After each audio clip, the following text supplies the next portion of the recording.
Ciao a tutti and welcome to this grammar video about definite articles in Italian. In the first video, we saw what the definite articles are in Italian and how we use them in the singular form.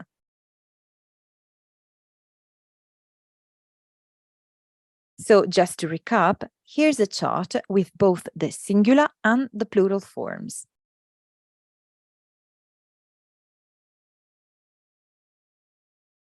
However, in this presentation, we will be focusing on the plural forms only. So as you can see, for the masculine forms, we've got two definite articles, I and gli. We use I in front of nouns starting with a consonant, such as ragazzi.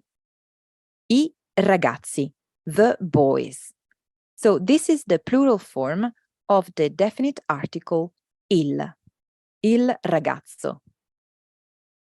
We use gli instead for those nouns that take lo and l'apostrophe. So the plural form of lo studente, the student, would be gli studenti, the students.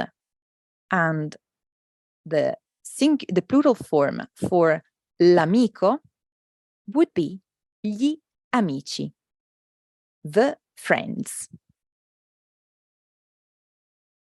As for the feminine part, we use only one definite article, le. So, as you can see, we use le for the plural form of la. So, la ragazza becomes le ragazze, the girls. We also use le as the plural form of l'apostrophe. L'amica, the friend, becomes le amiche, the friends.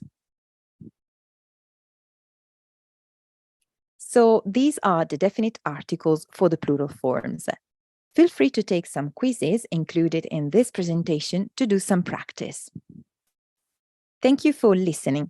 I will see you at the next grammar video.